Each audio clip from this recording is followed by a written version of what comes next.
The courtroom froze the moment her laughter sliced through the air. A wealthy woman, dripping in designer gold, shoved open the courtroom doors and sneered, "Useless old lady! Why are you even here?" Her confidence radiated from her fortune, every step echoing entitlement. For a heartbeat, she looked untouchable. But Judge Judy's eyes locked onto her face, sharp, unyielding, as if she had already seen through the mask. Without a word, Judy reached for her phone, dialed a number no one recognized. And what happened next shattered the woman's illusion of control, destroying everything she thought her wealth could protect. Her heels struck the floor like warning shots. The courtroom felt smaller the moment she walked in, carrying her wealth like armor. And Judge Judy watched her the way a storm watches a lightning bolt, expecting it to burn itself out. The doors had barely swung shut when the rich woman's perfume lingered in the air, a thick, sweet scent that clashed with the sharp fluorescent lighting. She stood there, chin raised, dripping in gold that caught every glint from the overhead lights. The room did not know whether to stare at her jewelry or her arrogance. The plaintiff, a quiet woman in a faded navy blouse, shifted uncomfortably. She held a worn folder to her chest as if it were the last defensible piece of her life. The contrast between the two women was painful, one wrapped in dollars, the other wrapped in silence.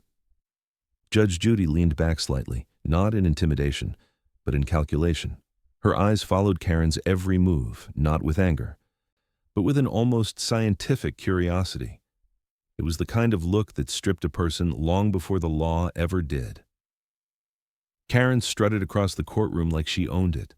She tossed her purse onto the defendant's table and flopped into the chair with a sigh so dramatic it felt rehearsed. "Let's hurry," she said, loud enough for half the courtroom to hear. "I have real places to be." Judy did not respond. She simply let silence do its work. Karen's smile twitched, barely, but enough for Judy to see the first fracture. People who truly hold power do not announce it. Karen announced everything. The bailiff cleared his throat. "Ma'am, please stand for the case introduction." Karen rolled her eyes but stood, posture stiff with entitlement. The plaintiff's hands shook slightly as she stepped forward. Judy watched those shaking fingers. Then shifted her attention to Karen, noting how the wealthy woman smirked at the trembling. Judy spoke with calm precision. "Ms. Hargrove, you are being sued for damages relating to fraudulent charges, harassment, and intentional financial harm." Karen's laugh burst out too loudly, like a champagne cork fired without aiming.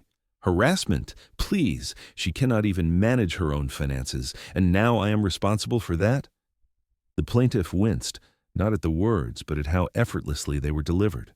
Judy raised an eyebrow. "Is that your opening statement?" "It is the truth," Karen said, folding her arms triumphantly.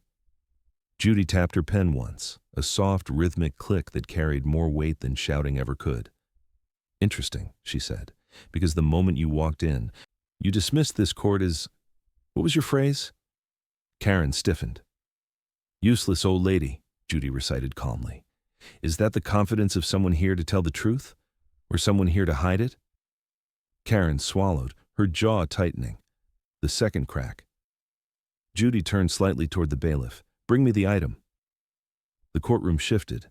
Something unseen, something Karen had been pretending did not exist, was about to appear.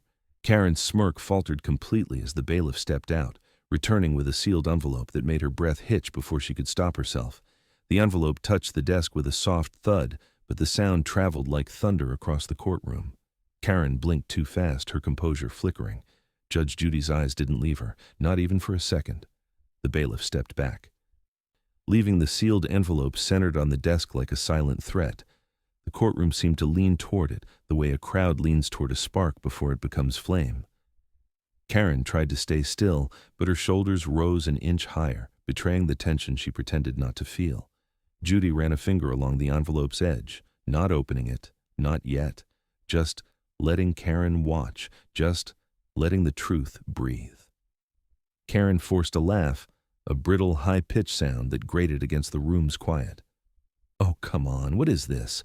Another one of her pity props?" She waved dismissively toward the plaintiff. The plaintiff stayed still, her fingers curled protectively around her faded folder. She did not speak. She did not need to. Her silence was heavier than Karen's noise. Judy noticed the tremor in Karen's laugh. "You seem nervous." "Nervous?" Karen scoffed, though her voice pitched slightly too high. "I am bored, that is all." The courtroom didn't believe her, neither did Judy. Judy slid the envelope closer to her. "You know," she said softly, "people who tell the truth rarely fear what is in front of them." Her tone hit with the precision of a scalpel, clean and sharp. Karen's jaw tightened. "I fear nothing." "Good," Judy replied. "Then you won't mind if I open this." A murmur rippled through the audience. Karen stepped forward slightly, despite pretending not to care. Her gold bracelets clicked together, a nervous, accidental rhythm. "You can open anything you want. Nothing in there has anything to do with me." Judy stopped, looked up, held the silence long enough for the tension to coil around the room's air. "You are certain?" she asked. Karen hesitated for a split second too long. Judy caught it immediately. Her pen tapped once. The plaintiff flinched at the sound. Karen flinched at the meaning. Judy carefully broke the seal and pulled out a thin stack of documents, crisp and white, their corners sharp as truth. She flipped through the first few pages, her expression unreadable at first, then a change, subtle but unmistakable. Her eyebrows lowered just enough to signal disappointment, not shock. Disappointment always hit harder. Karen's breath wavered. What is that?" Judy did not answer yet. She laid the first page flat on the desk, then turned it around so only she could see Karen's reaction. It was a photograph, but the details were hidden from the audience. Only Karen's face revealed the impact. The color drained from her cheeks. Just slightly, like light fading from a dying bulb. The plaintiff's hands tightened on her folder. She knew what came next. She had lived it. Judy leaned forward, voice low and controlled. "This," she said, "is the first lie you told today." Karen staggered half a step back, the first real break in her armor, and then Judy's expression hardened, a small, sharp shift, as she asked, "Shall we move to the second lie now?" Karen's laugh returned, louder, sharper, almost desperate, as if noise alone could drown the truth. But the courtroom was done being impressed by her volume. Only Judge Judy's silence carried weight now. Karen straightened her shoulders, lifting her chin so high it looked rehearsed. "Let us get something clear," she said, her voice dripping with glittering pride. "I am successful. I built my life from the ground up. People like her," she gestured carelessly toward the plaintiff, "cling to excuses, not me." Her rings flashed under the courtroom lights as she spread her hands, performing confidence like a stage act. The audience watched, not out of admiration, but morbid fascination, like witnessing a tower sway before the inevitable collapse. Judy folded her hands on the bench. "Go on," she said. Her tone was not encouraging, it was diagnostic. Karen took the invitation like a spotlight. "I have 3 businesses. I donate to charities. I pay more taxes in a month than most people earn in a year. I built myself. No one gave me anything, certainly not her." Her words flew fast, like she feared slowing down might let the truth catch her. The plaintiff lowered her eyes, not from shame, but from the weight of being spoken about, as if she were invisible. Her fingertips traced the edge of her folder, a quiet reminder of the simple life she lived before Karen bulldozed it. Judy's gaze sharpened. "You built your life," she repeated. "But did you build your integrity with it?" Karen scoffed. "Integrity is for people who cannot afford security." A few gasps scattered through the room. Even Karen realized she had gone too far. She blinked, recalibrating. I mean that people unfairly judge success. I worked hard. I deserve respect." Judy leaned back, studying her like a surgeon studying a tumor. "Respect," she said, "is not something you buy with bracelets." Karen's jaw flexed, her mask cracking again. "You do not know what I have endured," she snapped. "The long hours, the deals, the pressure. People envy me, so they attack me." Judy's voice dropped to a calm, controlled murmur. "And is that why you attacked her? Because she did not envy you?" The plaintiff finally spoke, her voice barely above a whisper. "I never wanted her money. I just wanted her honesty." The room stilled. The simplicity of the statement stung more than any accusation could. Karen looked away, her expression momentarily hollow, an emotion flickering behind her eyes, quickly smothered. "She is twisting everything. She always has. Enough," Judy said softly, but the word landed like a gavel strike. Karen froze. Judy reached into the envelope and retrieved a second page, a photograph. She held it up without turning it toward the courtroom. Only Karen saw the image. Only Karen reacted. Her face drained again. Her mouth parted slightly as if a truth had jumped straight from the paper into her throat. "What is that?" the plaintiff whispered, unable to see. Judy kept her gaze fixed on Karen. "Ms. Hargrove," she said slowly. "Explain this." Karen's breath hitched. She swallowed hard, too hard, and the courtroom waited, because the one thing Karen had not prepared for was evidence she could not talk over. Karen did not breathe at first.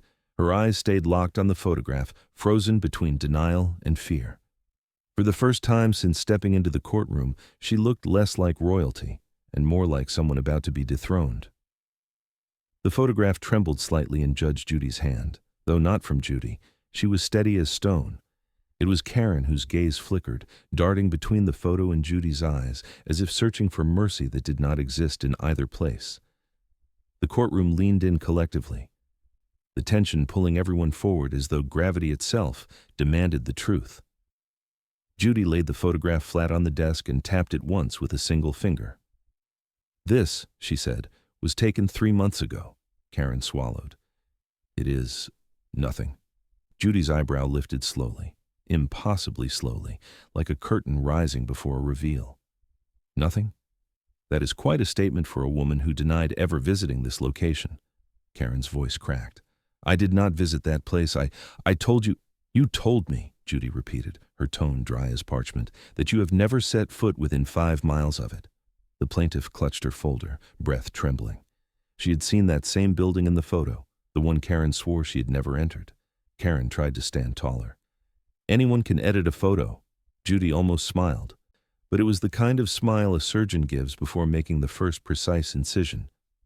"This one is not edited, and you know that." A ripple went through the audience. Karen's hands curled into fists at her sides, bracelets clinking in a jagged rhythm.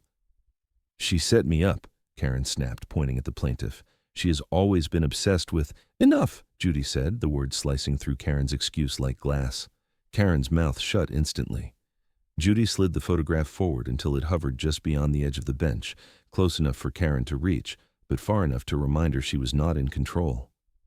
"You lied before you even opened your mouth this morning," Judy said calmly. "You lied in your paperwork, you lied in your statement, and now you are lying about this." Karen's eyes darted to the plaintiff. She stalked me. She took that picture." The plaintiff's voice shook but did not falter. "I did not take anything. I have not been near her in months." Judy nodded once. "Correct. This photograph came from a very different source." Karen blinked. Something in her expression buckled. Recognition, dread, the instinctive panic of someone realizing their own story had a hole too large to patch. "And before you ask," Judy continued, "no. It did not come from a private investigator."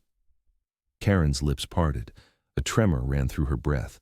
"Then who—" Judy leaned forward, voice cool and unwavering.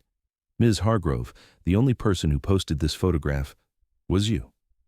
The courtroom erupted in whispers. Karen's face drained completely. "You said you deleted your social media years ago," Judy added. "So tell me, why did this photo appear on your account just last month?" Karen staggered a step back, her mask cracking wide. Judy tapped the photo again and said, "Let us talk about what else you posted, the part you hoped no one saved." The truth didn't hit her all at once. It seeped into her expression slowly, like cold water finding the cracks in stone. Karen opened her mouth to speak, but panic stumbled over her words before they could form. The courtroom's whispers softened into a heavy, watchful quiet. Karen stood rigid, every inch of her posture straining to reclaim the authority she felt slipping from her grip. "That photo was not supposed to be public," she blurted finally, too quickly, too honestly. Judy leaned back, fingertips steepled. "Ah, so it is yours." Karen froze, realizing what she'd just admitted. No, that is not what I meant. I mean, people post things all the time without thinking. It is not a crime." She gestured toward the plaintiff again, desperate to redirect the target. "She is the one lying. She always has been." But her voice had lost its shine. The gold on her wrists didn't glitter the same way under panic. The plaintiff didn't move, didn't gloat.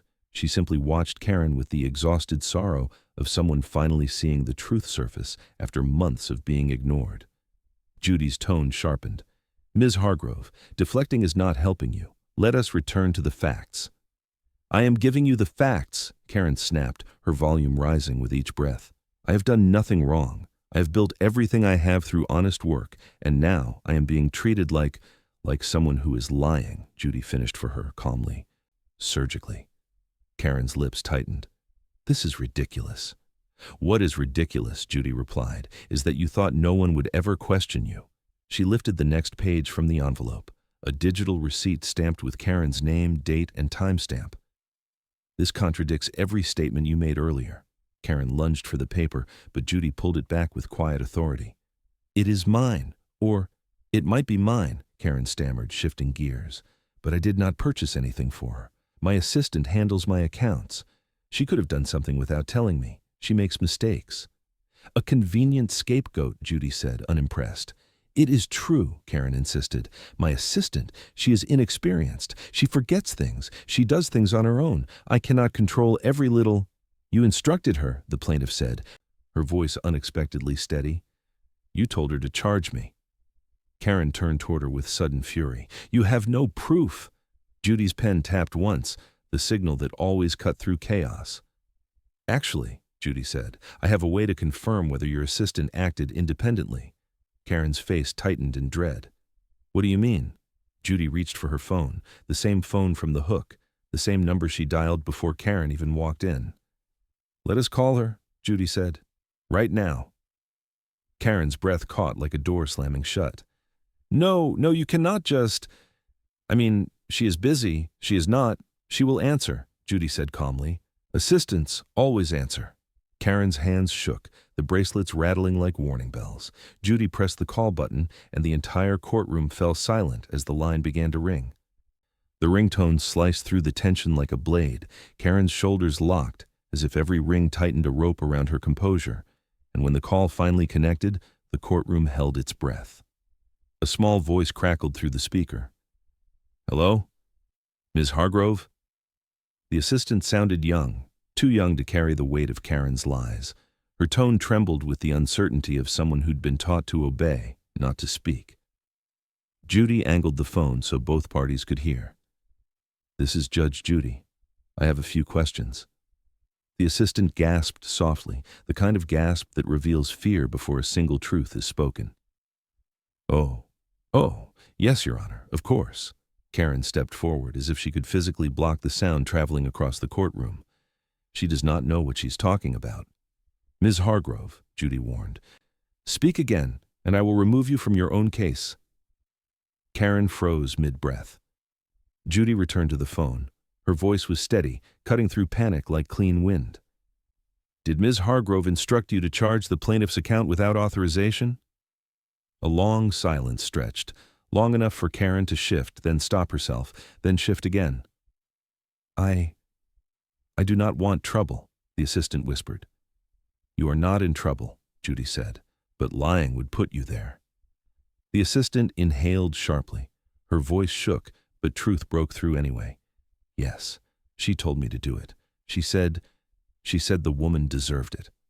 The plaintiff's eyes closed, not in satisfaction, but in the kind of pain that returns when someone finally confirms what you always knew. Karen's voice shattered the quiet. That is a lie. She is lying to save herself.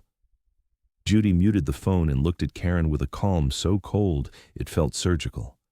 Why would she lie, Ms. Hargrove? What does she gain? Karen floundered. She hates me. She envies me. She fears you, Judy corrected, and fear does not invent stories. It hides them. Judy unmuted the phone. One more question. Did Ms. Hargrove ever ask you to create or alter documents for her? Another silence, this one heavier. The assistant's breath trembled enough to carry across the courtroom microphone. Yes, she whispered. She made me change numbers, dates, sometimes whole statements. Karen stumbled back a step, her heel scraping across the floor. The sound echoed like a warning she could no longer outrun. The plaintiff stared at Karen with wide, devastated eyes, but there was no triumph there. Only exhaustion, only the kind of hurt that sits heavy in the bones. Judy lowered the phone. "Thank you. You may disconnect." A soft click. Silence swallowed the room whole. Karen's face had drained of color. Her mask cracked so wide there was nothing underneath but fear and disbelief. She misunderstood. "No," Judy said. She finally understood. Karen pressed her shaking hands against the table, bracing herself. The gold on her wrists no longer looked like armor. It looked like chains she forged herself. Judy looked up, eyes sharp and unblinking. "Ms. Hargrove, how many more lies do you expect this court to endure? If you were sitting in that courtroom, would you stay silent or speak up against this level of arrogance?" The lights dimmed slightly as the monitor flickered to life. Karen's breath hitched, a tiny, involuntary sound she couldn't hide. And then the first frame appeared, the one recording she prayed would never surface again. The courtroom shifted, bodies leaning forward in an almost synchronized motion. The digital screen glowed cold and blue, illuminating Karen's face as she stood frozen in the harsh light. Her hands hovered uselessly in the air, unable to decide whether to reach out or cover her eyes. Judge Judy didn't speak. Not yet. Judges know the power of silence better than anyone. The plaintiff's fingers dug into her folder, knuckles white, her breathing steady but strained. She had waited months for someone, anyone, to hear what she had endured. The truth had always been too quiet. Until now. A distorted audio crackled from the speakers. Karen's voice, unmistakable, sharp, dripping with superiority, filled the room. "Just crush her. Financially, she will learn." The air inside the courtroom collapsed into stillness. Even Karen's jewelry seemed to stop shimmering, as if refusing to catch the light for someone who had just exposed her own cruelty. "No," Karen whispered. "No, that is taken out of context." Judy finally leaned forward, elbows resting lightly on the bench. "Ms. Hargrove, this recording is dated 6 weeks before the plaintiff filed her claim." Karen shook her head violently, curls bouncing with panic. "I never said that. I don't remember saying anything like that. This must be doctored." Judy raised an eyebrow. "Do you really think this court, in the year we are in, cannot recognize tampering? This recording is real." The plaintiff's eyes glistened. She didn't smile. She didn't gloat. She simply exhaled a breath she'd been holding for far too long. Karen stumbled into her seat, the sound of the chair scraping loud enough to make several people flinch. "Someone set me up. Someone hacked." "Nobody hacked anything," Judy interrupted sharply. Karen's eyes darted wildly around the room for support, but none came. Not one sympathetic glance, not one ally left standing. The video continued. Her voice again, colder this time, like steel dipped in venom. "She's too soft to fight back. Take everything. She'll break." A gasp rippled through the courtroom. Karen's hand flew to her mouth as if she could push the words back inside. Judy clicked the remote, pausing the recording. The screen froze on Karen's face mid-sentence, smug, calculating, ruthless, a version of herself she could no longer deny. "Tell me," Judy said, "what context makes this acceptable?" Karen didn't answer. She couldn't. Her silence was louder than her arrogance had ever been. The plaintiff finally whispered, This is what she did to me." Judy looked at Karen with an expression carved from stone. "The truth is not always loud, Ms. Hargrove, but it always arrives." Karen trembled. The room watched her come undone. Judy set down the remote and said evenly, "This recording was deleted from your devices, but I recovered it from the number I dialed the moment you insulted me." The courtroom didn't breathe for a full 3 seconds. Then the murmurs exploded like a fuse, finally lit. And in the center of the chaos, Karen looked like someone who had just watched her own empire burn in slow motion. The screen still glowed behind her. Frozen on the image she wished the world would never see, her own face, mid-sneer, dripping with entitlement she could no longer deny. The glow cast a pale, sickly halo around her, washing her wealth in cold, merciless blue. Karen clutched the edge of the defendant's table, fingertips whitening. "This isn't fair," she whispered, voice cracking under the weight of her unraveling world. This is twisted. I never meant—" Mean it or not, Judy said. You said it. That simple sentence snapped the last tether holding Karen's composure upright. She shook her head, curls trembling. I was angry. Everyone gets angry. Everyone vents. It doesn't mean I intended harm. Judy studied her, not judging her anger, but judging the lie nestled behind it. Anger is human, she said. Cruelty is a choice. Karen blinked too fast, trying to hold back tears that had nothing to do with remorse and everything to do with fear. The plaintiff slowly lifted her gaze. Her voice was soft but steady. Judge, she didn't just say it. She lived it. She tapped her worn folder with the gentleness of someone touching a wound. She drained my savings. She threatened my business partners. She told people I was unstable. I lost everything I had worked for because she could. Karen whipped around. I never threatened you. You didn't have to, the plaintiff replied. Your money did. The bailiff took one step forward, not because Karen was dangerous, but because her panic was beginning to vibrate off her like heat. She looked smaller now, despite the gold weighing down her wrists. Her wealth no longer shielded her. It exposed her. Judy let the words hang before stepping into the silence with quiet authority. Ms. Hargrove, explain to this court what you meant when you said, she'll break. Karen's eyes darted to the screen, then to the audience, then to the floor, as if searching for an escape hatch. None existed. I didn't mean break, Karen stammered. I meant that she needed to be taught responsibility. She needed to stop depending on other people. I was trying to motivate her. A stunned hush washed over the room. Even Judy blinked, once, slowly. You call financial harassment motivation? Karen pressed her hands to her temples. You're twisting my words. No, Judy said quietly. Your words twisted themselves. The plaintiff inhaled shakily, the kind of breath people take when the truth finally stands on its own feet. The courtroom around her seemed to shift, as if the balance of power officially changed hands. Judy's gaze sharpened. Ms. Hargrove, one more time. What were your intentions when you said those words? Karen opened her mouth, then closed it, then opened it again, but nothing came out. The silence was her answer. Judy leaned forward, voice razor-sharp. If you cannot explain your intentions, then perhaps it is time we uncover your true motive. Should remorse erase guilt, or should justice speak even when apologies come too late? Karen's lips moved, but no sound followed. It was the first time silence clung to her like a second skin. And Judge Judy watched that silence the way a surgeon watches a vital sign flatline. Karen's chest rose and fell in uneven bursts, each attempt at speech dissolving before it touched the air. She looked around the courtroom as though her wealth might reappear in the form of rescue, a hand, a voice, a shield. But there was nothing, only faces watching the slow collapse of a woman who had never learned how to stand without arrogance beneath her feet. Judy rested her palms gently on the bench.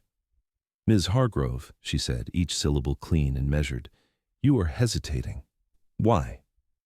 I'm not hesitating, Karen snapped too quickly. Her voice cracked halfway through, shattering the illusion she was trying to rebuild.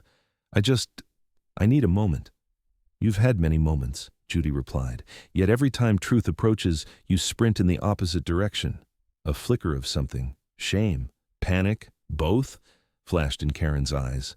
She blinked rapidly, trying to force her features back into their usual sharpness. But nothing settled. Her expression remained unmoored, as if her face no longer remembered how to hold confidence. She ran a trembling hand across her forehead. I told you, I was angry. People say things in anger. Judy shook her head. People say things in anger. You planned things in anger.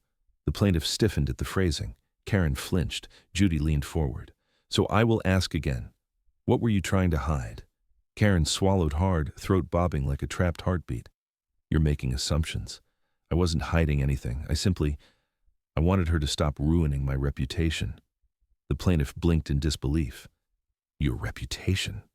Her voice trembled, but not with fear, with something close to heartbreak. I lost my business. I lost my home. You humiliated me publicly. And you're worried about your reputation? Karen shut her eyes, as if the weight of the words struck her in a place she'd kept locked for years. Judy nodded slowly, watching Karen unravel thread by thread. You speak of being victimized, she said, yet everything in this courtroom points to the opposite. Karen shook her head, tears gathering but refusing to fall. You don't understand the pressure I'm under.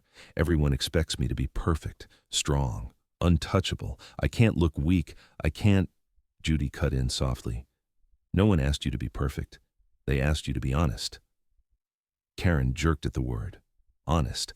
It landed like a brick against a glass wall, the kind that shatters from the inside. I didn't want anyone to know how much I was losing, Karen whispered, voice hollow. My business, my investors, everything is slipping. I thought if I stayed on top, no one would see. The plaintiff stared at her, stunned. Not vindicated, stunned. This was no longer arrogance. This was fear, wearing the remains of pride. Judy watched Karen quietly, her eyes narrowing in a way that meant she had finally seen the shadow behind the lies. So, Judy said softly, this wasn't about her at all, was it? Karen looked up sharply, caught. Judy leaned in, voice low and unyielding. Tell this court the truth, Ms. Hargrove. What were you really trying to destroy? Her life, or your own secrets? Karen's eyes darted toward the exit as if truth were a physical thing chasing her, but the courtroom walls didn't move. It was her own conscience closing in, and there was no door wide enough to escape it. Judge Judy's gaze held her in place with quiet, devastating steadiness. Karen shifted her weight from one foot to the other, her breathing shallow, her gold jewelry suddenly feeling like shackles she had forged link by link. Ms. Hargrove, Judy said, voice controlled but pointed, you targeted this woman with intention, not impulse, not mistake, intention. Karen's throat tightened. I wasn't trying to destroy her. I was, protecting myself. Judy raised an eyebrow. From what? Karen hesitated, and it was that tiny, trembling pause that awakened the entire courtroom. Even the plaintiff leaned forward, sensing something she had not expected to hear. Judy repeated slower. From what, Ms. Hargrove? Karen closed her eyes. From her, she whispered, from what she did to me. The plaintiff stiffened. What? Karen swallowed, tears collecting at the corners of her eyes but refusing to fall. She exposed me, she said, voice shaking, years ago, before I was successful. She used air quotes, her fingers trembling. I made a mistake, a stupid one, a small fraud case. It got buried until she reported me. The plaintiff blinked, completely blindsided. I reported a pattern of errors in the billing department. I didn't even know your name, Karen laughed, a hollow, cracking laugh. But it led to me. It almost ruined me, cost me my job, my reputation, everything I'd been building. The courtroom murmured. Judy's expression darkened, not with anger, but with a deep, weary disappointment.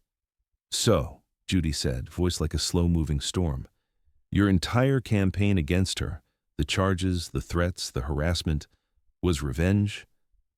Karen looked small now, dwarfed by the truth she'd held back for years.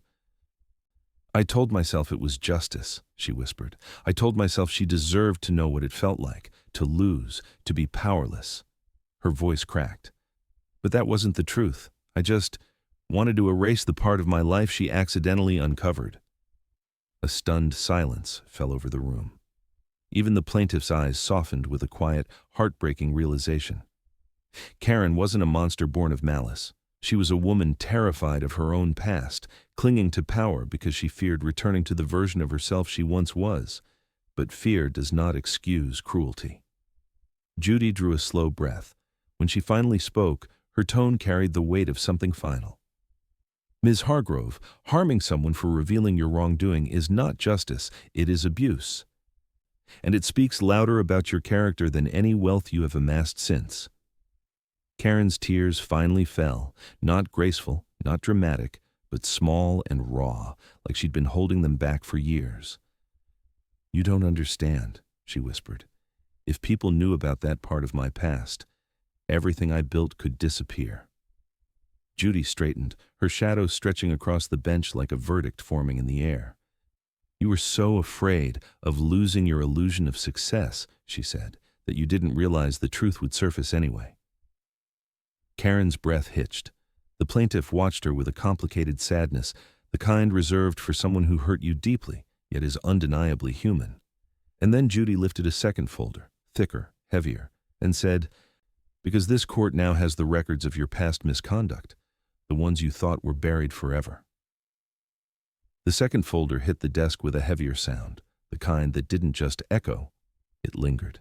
Karen's knees nearly buckled at the weight of it, and the courtroom watched, stunned, as the truth she'd buried clawed its way back into daylight. Karen stared at the folder like it was a ghost from her past made flesh. Her lips parted, but no sound emerged. All her practiced confidence, all her polished arrogance evaporated in the stark glow of exposure. Judy didn't open the folder immediately. She let the silence stretch, not to humiliate, but to make the truth undeniable. The room needed to feel the consequences, and Karen needed to face them. The plaintiff turned her gaze away, unable to watch the unraveling any longer. It wasn't satisfaction heating her face. It was a quiet, reluctant grief. She had never wanted revenge. She only wanted the harm to stop. Judy rested a hand on the folder. "This," she said calmly, "contains documentation of your previous fraud investigation, employment records, sanctions, official letters of warning." She paused, letting each word settle like stones dropping into a pond. "You tried to hide this past instead of learning from it." Karen's voice cracked. "I was young. I was desperate. I thought if I could just build a better life, no one would care about the mistakes I made." Her shoulders trembled as she spoke. "And then she exposed it, and all I could think was, what if it happens again? What if everything falls apart?" Judy's expression softened, but only slightly, not enough to absolve. Just enough to acknowledge the humanity beneath the chaos. "Fear does not grant permission to hurt others, Ms. Hargrove." Karen's tears fell faster now, quiet and unpolished. "I know," she whispered, "but every time I looked at her, I saw the version of myself I never wanted to be again. Weak, foolish, caught." She pressed her palms to her eyes. "I punished her for a crime she never committed." The plaintiff flinched, not out of anger, but out of the rawness of those words. Judy opened the folder. Papers rustled like harsh truths unfolding. "You had a chance to confront your past," she said. "Instead, you weaponized your power. You used your resources to inflict the same fear you once felt." She looked directly at Karen. "That is not self-protection. It is cruelty disguised as survival." Karen looked up through blurred vision, her voice barely audible. Is there any way to fix this?" Judy didn't answer right away. She closed the folder gently, but the sound still struck like the end of a chapter, one Karen had tried to tear out rather than rewrite. "For the plaintiff," Judy said, "fixing it begins with accountability." She glanced at the woman holding the worn folder. "She deserves closure. She deserves truth." The plaintiff wiped a tear with the back of her hand, the first sign of emotion she had allowed herself since the trial began. Karen exhaled shakily, her breath breaking like thin glass. The gold she wore, once symbols of dominance, now seemed absurd, shiny armor wrapped around a deeply wounded core. Judy leaned forward, voice steady but filled with gravity. "We are not finished. There is one more truth you must confront before any path toward repair can begin." Karen looked up, eyes wide, bracing. Judy tapped the closed folder gently and said, "It's time to face the person you hurt the most, and it's not the plaintiff." Karen's breath stuttered, not because of what Judy said, but because of who Judy implied. The person she hurt most wasn't the plaintiff, and she knew exactly who that meant. Her hands dropped to her sides, limp, as if whatever held her upright had finally given way. A strange, hollow quiet settled over the courtroom, thicker than any argument, heavier than any accusation. The kind of silence that forms when truth hits the bloodstream like a cold plunge. Judy watched her closely, not predatory, but perceptive, like someone examining a wound that had been infected long before this case ever existed. Karen's voice trembled, barely audible.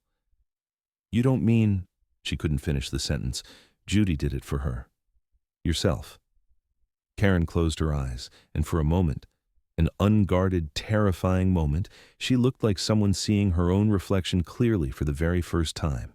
The plaintiff, who had braced for another attack, softened her posture. The courtroom, which had waited for more denials, shifted into stillness. Even the bailiff stepped back slightly, giving Karen space to fall apart without an audience crowding her. But the unraveling continued anyway. "I didn't want to be her again," Karen whispered, more to herself than anyone else. "The version of me who got fired, who was humiliated, who had nothing." Her voice cracked so sharply it sounded painful. "I promised myself I'd never be that girl again."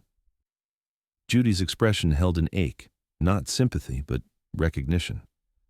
A judge sees many faces, but the ones who fear the truth most are often running from old versions of themselves. "And so," Judy said gently, "you punished anyone who reminded you of her." Karen nodded in a broken rhythm. "I thought if I stayed on top, if I stayed loud, no one would see the cracks." Her fingers twisted together, desperately clinging to each other. "But she glanced at the plaintiff, eyes wet. "She wasn't trying to destroy me. She was just doing her job." The plaintiff swallowed hard. "I never meant to hurt you. I didn't even know who you were." That hit Karen harder than any accusation. Not hatred, not revenge, just indifference. She wasn't hunted. She was incidental. And she destroyed a life over it. Karen pressed a trembling hand to her mouth. "I hurt you," she whispered to the plaintiff. "I hurt you because I couldn't admit I was still scared of who I used to be." The plaintiff's eyes softened, but not forgivingly. Compassion without absolution.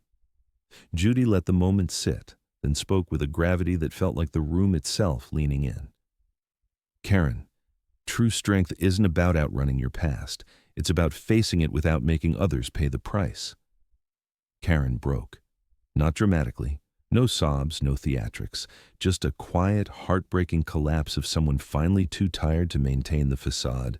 Her shoulders slumped. Her knees bent slightly. Her breath hitched in shallow, uneven waves.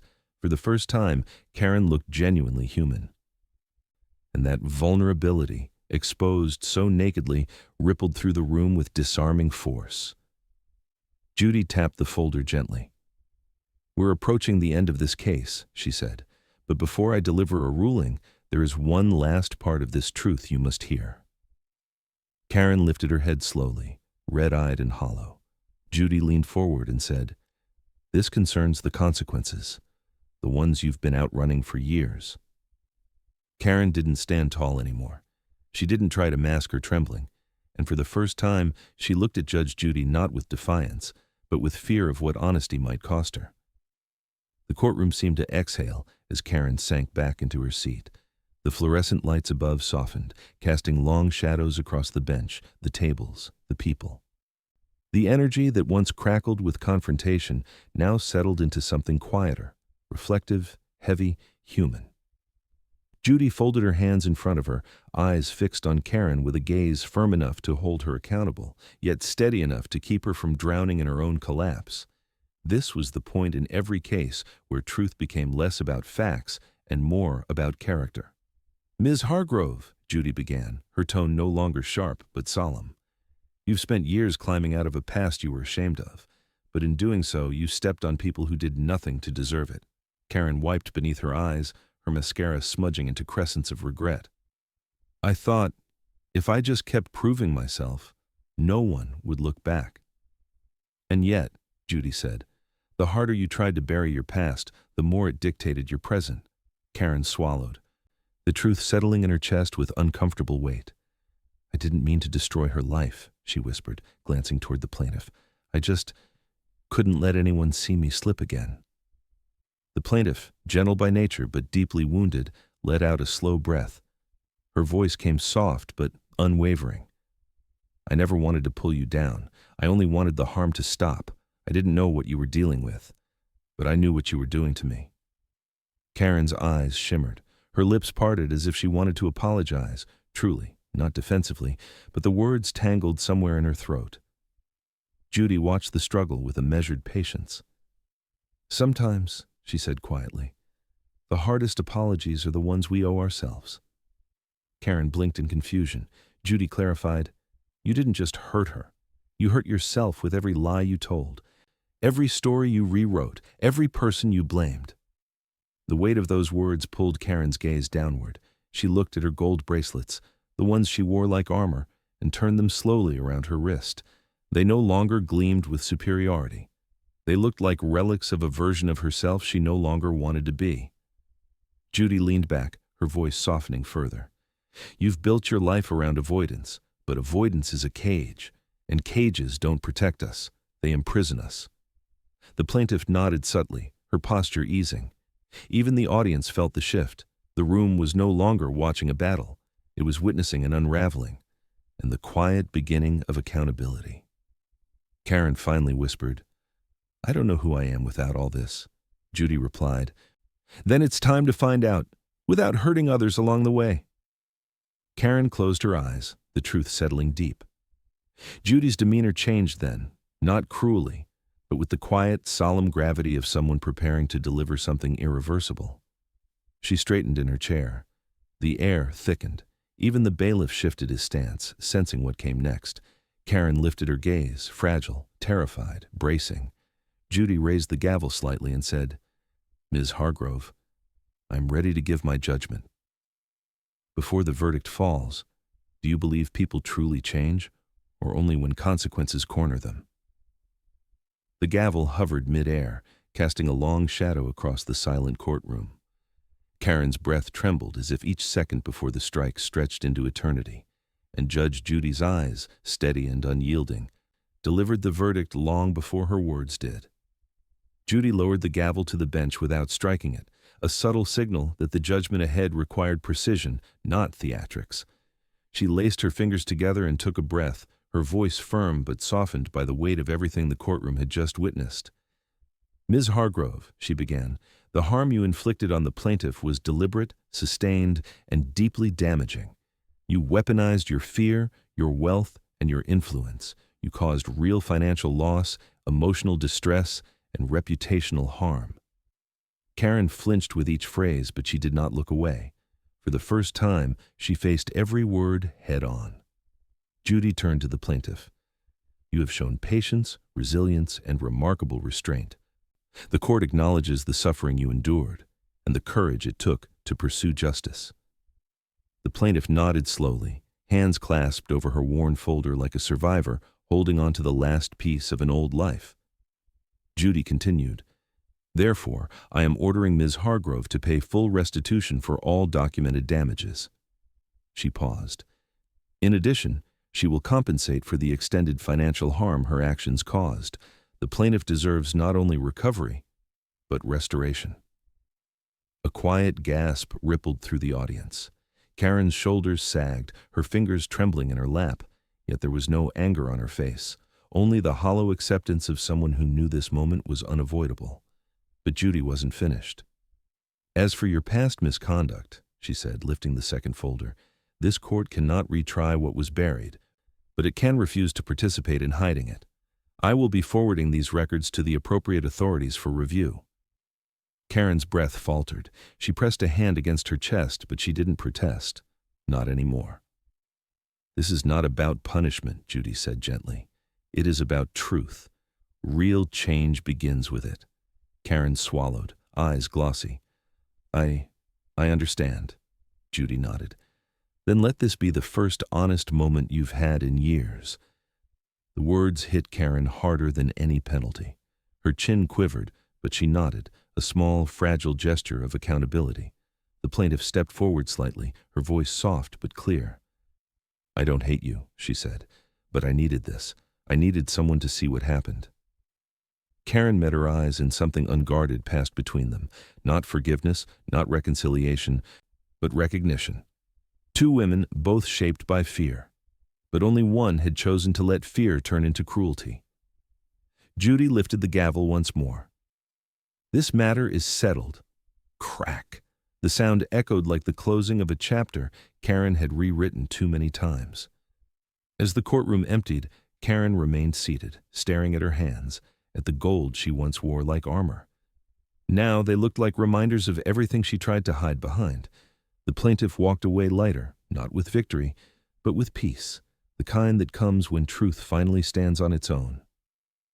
Judge Judy gathered her papers, glanced once more at Karen, and left her with a final unspoken message carved in the silence. Arrogance collapses, truth doesn't.